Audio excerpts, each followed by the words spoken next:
अस्सलामुअलैकुम। My self इरूप पयोकर computer bytes में आपका स्वागत है। फंडामेंटल्स ऑफ कंप्यूटर की लेक्चर सीरीज़ का आज ये दूसरा लेक्चर होगा जिसमें हम इवोल्यूशन ऑफ कंप्यूटर्स के बारे में पढ़ रहे हैं। इससे पहले हमने लेक्चर नंबर 1 में पढ़ा था इवोल्यूशन ऑफ कंप्यूटर्स के बारे में, जिसमें हमने इवोल्यूशन ऑफ कंप्यूटर्स को क्लासिफाई किया था 3 कैटेगरीज में, और उसमें हम मैकेनिकल कैलकुलेटिंग डिवाइस के बारे में पढ़ रहे हैं। मैकेनिकल कैलकुलेटिंग डिवाइस को हमने फर्दर क्लासिफाई किया था 2 कैटेगरीज में। मैनुअल कैलकुलेटिंग डिवाइस जो हमने लेक्चर नंबर 1 में कंप्लीट किया था, और सेमी ऑटोमेटिक कैलकुलेटिंग डिवाइसेस जो हम आज इस लेक्चर में पढ़ने जा रहे हैं। तो चलो देखते हैं आज हम इस लेक्चर में सेमी ऑटोमेटिक कैलकुलेटिंग डिवाइसेस क्या होते हैं। These are those mechanical devices that could do most of the calculation work by itself। यानी कि सेमी ऑटोमेटिक कैलकुलेटिंग डिवाइसेस भी मैकेनिकल डिवाइसेस हैं। इससे पहले हमने लेक्चर नंबर 1 में अंडरस्टैंड किया था ये जो मैकेनिकल डिवाइसेस होते हैं ये पावर कंजप्शन की बेस पे नहीं होते हैं, ये ह्यूमन इंटरेक्शन की बेस पे होते हैं, क्योंकि इसके पास मैकेनिकल कंपोनेंट्स होते हैं। अगर हमें कोई भी ऑपरेशन परफॉर्म करने होते हैं तो हमें इन मैकेनिकल कंपोनेंट्स को इंटरचेंज करना होता है मैन्युअली बाय ह्यूमन इंटरेक्शन। ठीक है। सेमी ऑटोमेटिक कैलकुलेटिंग डिवाइसेस यानी कि वो डिवाइसेस हैं जो कुछ ऑपरेशंस को ऑटोमेटिकली परफॉर्म कर पाते हैं। ठीक है। इसमें हमें इसके एग्जांपल में हमें आते हैं पास्कल्स एडिंग मशीन आता है, लिबनर्ट्स मशीन आती हैं, जैकॉर्ड्स लोम आता है, डिफरेंस इंजन आता है, एनालिटिकल इंजन आता है। यह हैं कुछ examples semi automatic calculating devices के। ठीक है। तो चलो देखते हैं हम पहला semi automatic calculating device pascal line. ये जो पास्कल लाइन है इसको कंसिडर किया जाता है first semi automatic mechanical calculating device, जिसको ब्लेस पास्कल ने डेवलप किया था 642 में, जब वो 18 ईयर ओल्ड था अपने फादर के लिए, जो एक टैक्स अकाउंटेंट था। उसकी वर्क रिड्यूस करने के लिए ब्लेस पास्कल ने एक कैलकुलेटिंग डिवाइस डेवलप किया था। और पास्कल लाइन को हम अर्थमेटिक मशीन भी कहते हैं, क्योंकि इस पर हम एडिशन और या सब्ट्रैक्शन परफॉर्म कर पाते थे। तो आपको ये याद रखना है ये जो पास्कल लाइन है ये एक कैलकुलेटिंग डिवाइस है जिसको ब्लेस पास्कल ने 642 में डेवलप किया था, जिस पे हम 2 ऑपरेशंस अर्थमेटिक ऑपरेशंस परफॉर्म कर पाते हैं, एक एडिशन और दूसरी सब्ट्रैक्शन। ठीक है। ये जो पास्कल लाइन है ये एक रेक्टेंगुलर बॉक्स है जो ब्रास का बना हुआ होता है, जिस पे 8 मूवेबल इनपुट डायल्स होते हैं जो 8 डिजिट लॉन्ग एडिशन कर सकता है। ठीक है। यानी कि हम 8 डिजिट लॉन्ग तक हम इस पे हम एडिशन की ऑपरेशन परफॉर्म कर पाते हैं। ठीक है। इसके अलावा ये जो पास्कल लाइन है इस पे आउटपुट विंडोज़ होते हैं। ठीक है। हर एक इनपुट डायल के लिए आउटपुट विंडोज़ होती हैं जो नंबर्स डिस्प्ले करते हैं, जो हम इनपुट डायलर से इंसर्ट करते हैं इस कैलकुलेटिंग डिवाइस पे। ठीक है। और इस पे हॉरिजेंटल स्लैट होता है, हॉरिजेंटल स्लैट भी होते हैं। देखिए एक्चुअल में ये जो पास्कल लाइन है इसके पास 2 टाइप्स ऑफ विंडोज़ होते हैं, एक एडिशन के लिए अलग विंडोज़ और सब्ट्रैक्शन के लिए अलग विंडोज़। ठीक है। तो 2 कैटेगरीज ऑफ विंडोज़। अगर हमें कोई भी ऑपरेशन फॉर एग्जाम्पल हमें एडिशन करनी होती है या सब्ट्रैक्शन करनी होती है, फॉर एग्जांपल हम लेते हैं एडिशन। अगर हमें एडिशन के ऑपरेशन परफॉर्म करने होते तो ये हॉरिजेंटल स्लैट क्या करती थी, ये सब्ट्रैक्शन वाली विंडोज़ को हाइड करती थी। ठीक है। और एडिशन वाली विंडोज़ हमें दिखाई देती शो होती थी। ठीक है।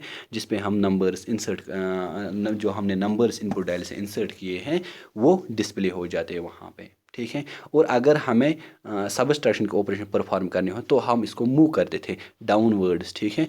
तो उस वक्त हमें सब्ट्रैक्शन की विंडोज़ जो हैं वो डिस्प्ले होते हैं ताकि हम सब्ट्रैक्शन की ऑपरेशन परफॉर्म कर पाए। ठीक है, तो आपको याद रखना ये हॉरिजॉन्टल स्लेट क्या होती है। ये एक स्लेट होती है यानी कि मूवेबल बार होता है जिसको हम अप डाउन मूव करते हैं विंडोज़ को हाइड करने के लिए। ठीक है, इसके अलावा इसमें व्हील्स होते हैं, इसमें व्हील्स होते हैं जिन पे नंबर्स अरेंज किए होते हैं 0 से 9 तक, 0 से 9 तक। और ये जो व्हील्स हैं ये रिप्रेजेंट करते हैं places, ones, tens, hundreds, thousands etcetera. ठीक है, next, the numbers are shown through windows at the top of the wheel, यानी कि हर व्हील के ऊपर एक आउटपुट विंडो होते हैं जो नंबर्स को शो करते हैं, डिस्प्ले करते हैं, जो भी हमने इनपुट डायल से इंसर्ट किया है। ठीक है, यहाँ पे हम डायग्राम में देखेंगे और अंडरस्टैंड करने की कोशिश करेंगे पास्कल लाइन को। ये जो आप देख रहे हैं इनको कहते हैं हम इनपुट डायल्स, इनको कहते हैं हम इनपुट डायल्स, जहाँ से हम नंबर्स इंसर्ट करते थे इन व्हील्स को रोटेट करके क्लॉकवाइज, क्लॉकवाइज। ठीक है, अगर आप देखेंगे ऊपर हर एक यानी कि व्हील के ऊपर एक आउटपुट विंडो है, आउटपुट विंडो है। ठीक है, जिनको हम आउटपुट विंडोज़ कहते हैं। ठीक है, इस वक्त जो यहाँ पे डिस्प्ले विंडोज़ हो रही हैं ये एडिशन की विंडोज़ हैं क्योंकि इनमें लिखा हुआ है 0 0 0 0। ठीक है, और यहाँ पे आप ये देख रहे हो ये वाला बार, इस बार को हम कहते हैं हॉरिजॉन्टल स्लेट, हॉरिजॉन्टल स्लेट, जिसने इस वक्त सबस्ट्रक्शन वाले विंडोज़ को हाइड किया है। अगर हम इसको नीचे लेके आएंगे तो हमें इसके नीचे, इसके पीछे होंगे सबस्ट्रक्शन की विंडो, सबस्ट्रक्शन के विंडोज़, उन पे 9 यानी कि 9 का कॉम्प्लीमेंट उस पर लिखा होगा। ठीक है, 9 का कॉम्प्लीमेंट उस पर लिखा होगा, वो शो करते हैं हमें सबस्ट्रक्शन की विंडोज़। ठीक है, तो आई होप कि आपको पास्कल लाइन अंडरस्टैंड हुआ होगा। ठीक है, चलो नेक्स्ट देखते हैं हम लिबनर्ट्स मशीन। देखो मैंने इसको लिबनर्ट्स मशीन क्यों कहा है। एक्चुअल में ये जो गॉटफ्राइड विलियम वॉन लिबनर्ट्स था, इसने 2 मशीन्स डेवलप किए थे। एक को हम कहते हैं लिबनर्ट्स व्हील या स्टेफर्ड ड्रम, और दूसरे को कहते हैं हम लिबनर्ट्स स्टेपर्ड रॉकनर, या उसको हम कहते हैं स्टेपर्ड रॉकनर, स्टेपर्ड रॉकनर। ठीक है, तो ये जो है ये जो लिबनर्ट्स मशीन है ये वो मशीन है जिस पे हम बेसिक अर्थमेटिक ऑपरेशन परफॉर्म कर पाते हैं, addition, subtraction, multiplication and division. ठीक है, एक्चुअल में ये जो लिबनर्ट्स था इसने पास्कल लाइन जो इससे पहले ब्लेस पास्कल ने डेवलप की थी उसको इम्प्रूव किया और नई मशीन क्रिएट की, डेवलप की थी। ठीक है, जिसको हम कहते हैं लिबनर्ट्स व्हील, लिबनर्ट्स व्हील। तो आपको याद रखना है जो लिबनर्ट्स ने मशीन बनाई, पहली वाली मशीन जिसको हम लिबनर्ट्स व्हील कहते हैं या स्टेफर्ड ड्रम कहते हैं, वो उसने पास्कल लाइन मशीन इम्प्रूव की थी। ठीक है, ये जो लिबनर्ट्स व्हील हैं ये सिलेंड्रिकल शेप में है। ठीक है, इंटरनली इसमें एक सिलेंडर होता है। ठीक है, जिस पे सेट ऑफ इंक्रीमेंटल टीथ्स होते हैं। ठीक है, इंक्रीमेंटल लेंथ ऑफ टीथ्स होते हैं जो हमें ऑपरेशन या जो हमें कैलकुलेशन परफॉर्म करने में मदद देते हैं। ठीक है, दूसरा ये जो स्टेफर्ड ड्रम है, ये जो स्टेफर्ड ड्रम वर्ड आप देख रहे हैं जिसको हम स्टेफर्ड ड्रम कहते हैं, एक्चुअल में ये एक जर्मन टर्म है, जिसको हम कहते हैं स्टेफ वेलस। ठीक है, स्टेफ वेलस यानी स्टेफ वेलस का मतलब क्या है, ऑपरेटिंग मैकेनिज्म। ठीक है, यानी कि स्टेफर्ड ड्रम। नेक्स्ट, ये जो स्टेफर्ड ड्रम है इसमें system of gears and dials होते हैं, यानी कि अगर हम देखेंगे इंटरनली जो स्टेफर्ड ड्रम है हमारा, इसके पास गियर्स एंड डायल्स होते हैं जिनकी मदद से हम अपने ऑपरेशन परफॉर्म कर पाते हैं। ठीक है, और आपको ये पॉइंट भी याद रखना है ये जो स्टेफर्ड ड्रम है ये ऑपरेट करना था थोड़ा सा हार्ड, यानी कि ये इस पे हम अगर हमें एडिशन या सब्ट्रैक्शन की ऑपरेशन परफॉर्म करनी होती हैं तो हमें पहले वो लर्न करना होता है कि हम इसको ऑपरेट कैसे करें, हम इस पे इनकी गियर्स डायल्स जो होते हैं इनको ऑपरेट कैसे करें ताकि हम अपनी ऑपरेशन को परफॉर्म कर पाए। ठीक है, इसीलिए हमने लिखा यहाँ पे moving the hand crack was quite technical, यानी कि हमें उसको पहले लर्न करना होता है ताकि हम ऑपरेशन परफॉर्म कर पाए। ठीक है, ये है यहाँ पे आप डायग्राम में आप देख सकते हो। यहाँ पे ये अभी मैंने आपको कहा सिलेंड्रिकल ड्रम जिस पे इंक्रीमेंटल सेट ऑफ टीथ्स होते हैं। ठीक है, और ये है एक्चुअल में, ये है इसका इंटरनल, ये है इसका, ठीक है, तो ये है इसका इंटरनल, यहाँ पे आप देख रहे हैं ये वाली डायग्राम, ये है इसकी इंटरनल शेप और ये है इसका एक्चुअल में अपीयरेंस फिजिकल, जो आप बाहर से देख रहे हो। ठीक है, ये है इसकी डायग्राम।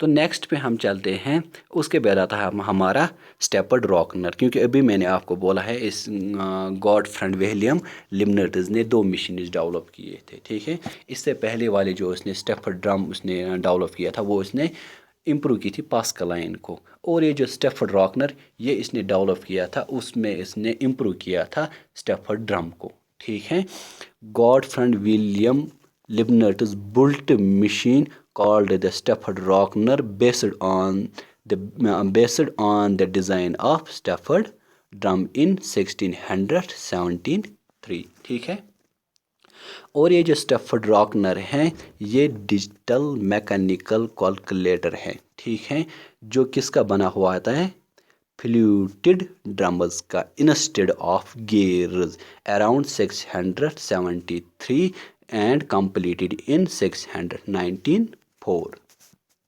तो यहाँ पे हम देखेंगे, यहाँ पे हमने देखा है ये जो स्टेपर्ड रॉकनर है ये एक डिजिटल मैकेनिकल कैलकुलेटिंग डिवाइस है जो फ्लूटेड ड्रम्स का बना हुआ था, इसमें गियर्स नहीं होते हैं, यानी कि ये ऑपरेट करना था easy as compare to stepped drum. ठीक है,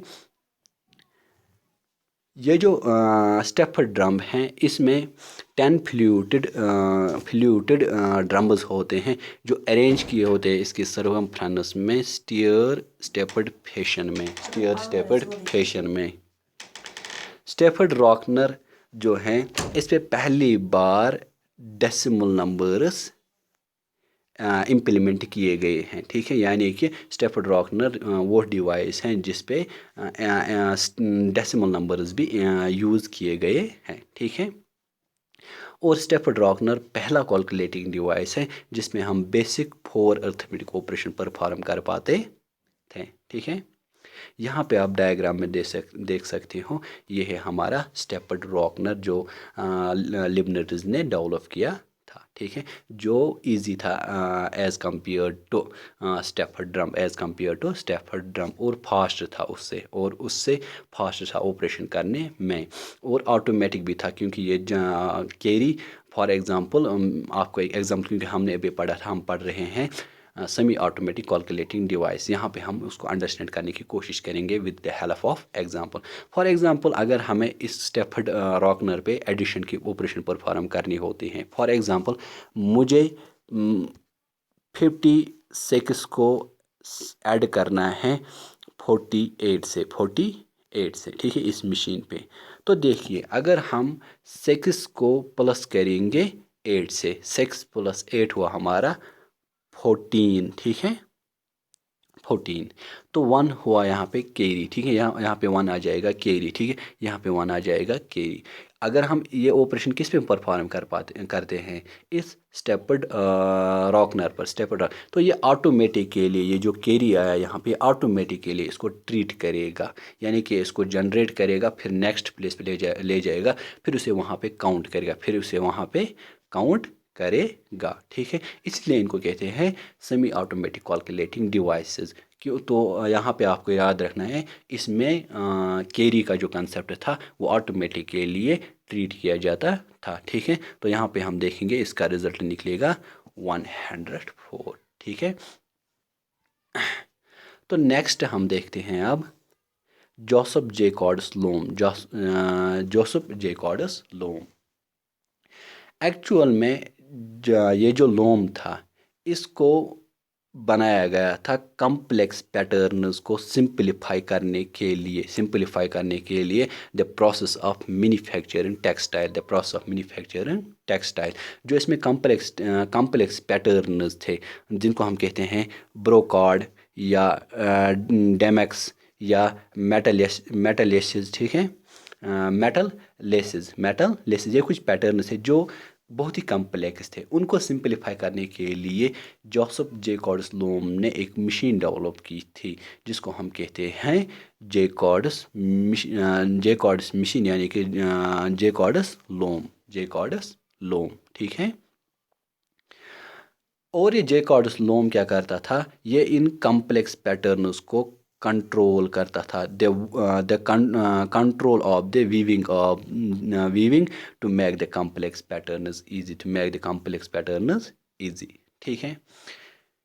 जैकॉर्ड्स लोम ने इस मशीन में पंच कार्ड्स को यूज़ किया था क्या, थ्रेड की मूवमेंट को कंट्रोल करने के लिए बाय प्रेजेंस और absence of holes in the cards, यानी कि इसने punch card as a input इस्तेमाल किया था ताकि इस थ्रेड की मूवमेंट को कंट्रोल कर पाए। पंच का अगर हम मायने देखेंगे, पंच का मायने होता है होल्स ठीक है। पंच का मायने क्या होता है, होल्स। ये जो होल्स थे पंच कार्ड्स पे, ये डिफरेंट पैटर्न यानी कि वेरियस पैटर्न्स पे ये थे depending on the design of the वोन, यानी कि आपको कौन सा डिज़ाइन प्रिंट करना है उसी डिज़ाइन पे इसके पास डिफरेंट टाइप्स ऑफ पैटर्न्स इस पंच कार्ड पे प्रिंट किए होते हैं, यानी कि पोर्स होते हैं, यानी कि पंचेस होते हैं, होल्स होते हैं ठीक है। और hence Jacquard's punch card store instructions on the punch cards, इस तरह जैकॉर्ड ने पंच कार्ड्स पे स्टोर की थी इंस्ट्रक्शंस को स्टोर किया ठीक है। Also, the presence and absence of holes was like a binary system or a two-state code. अगर हम देखेंगे ये जो इस पंच कार्ड्स पे होल्स थे, absence and presence of holes, ये एक्चुअल में बाइनरी का कंसेप्ट था या टू स्टेट कहते हैं जो हम आज के मॉडर्न कंप्यूटर्स में देखते हैं। हम कहते हैं आज के कंप्यूटर जो हैं डिजिटल कंप्यूटर, उसमें बाइनरी लैंग्वेज यानी कि उसको वो अंडरस्टैंड करते हैं बाइनरी लैंग्वेज, यानी जिसमें टू स्टेट्स होते हैं ऑन एंड ऑफ ठीक है। नेक्स्ट ये है यहाँ पे हमारी जैकॉर्ड्स लोम की डायग्राम ठीक है। अच्छा, नेक्स्ट हम चलते हैं डू यू नो पर। इन 1960 निकोलस वेल्थ ने एक लैंग्वेज यानी कि स्पेशल लैंग्वेज डेवलप की थी मॉडर्न कंप्यूटर्स के लिए, जिसको उसने नाम रखा था पास्कल लाइन ठीक है। ये इसने पास्कल मशीन की एप्रिसिएशन पे उसने उसका ये नाम रखा है। तो पास्कल एक मॉडर्न लैंग्वेज भी है ठीक, कंप्यूटर लैंग्वेज भी है ठीक है। इसको याद रखिए, पास्कल एक कंप्यूटर लैंग्वेज भी है। Concept of binary numbers started from the Stafford Rockner but not realized clearly at that time. ये जो बाइनरी नंबर्स का कंसेप्ट ये स्टार्ट हुआ था स्टेफर्ड रॉकनर से, मगर उस टाइम इसको रियलाइज क्लियरली नहीं किया गया ठीक है। उसके बाद then after concept of two state code used on punch cards by Jacquard ठीक है। ये जो टू स्टेट कोड ये किस पे यूज़ किया गया है, पंच कार्ड्स पे, किसने, जैकॉर्ड ने ठीक है। First input concept as punch card user in the Jacquard's loom to control the machine, यानी कि इनपुट कंसेप्ट जो आजकल के मॉडर्न कंप्यूटर्स में इनपुट आउटपुट प्रोसेसिंग का कंसेप्ट हैं, ये सबसे पहले पंच कार्ड्स पे यानी कि कंसेप्ट एज पंच कार्ड इस्तेमाल किया गया है जैकॉर्ड्स लोम में मशीन को कंट्रोल करने के लिए। उसके बाद ये जो पंच कार्ड का इवोल्यूशन हुआ वो स्टार्ट होता है 1889 से। किसने किया है, बाय हरमन होलोरिथ ने। उसने जैकॉर्ड्स लोम का कंसेप्ट को अप्लाई किया और पंच कार्ड डेवलप किया एज एन इनपुट डिवाइस। तो यह था आज का लेक्चर। आई होप कि आपको सेमी ऑटोमेटिक कैलकुलेटिंग डिवाइसेस भी क्लियरली अंडरस्टैंड हुए होंगे। इंशाल्लाह हम नेक्स्ट लेक्चर में हम इवोल्यूशन ऑफ कंप्यूटर की दूसरी क्लास 5 को अंडरस्टैंड करने की कोशिश करेंगे।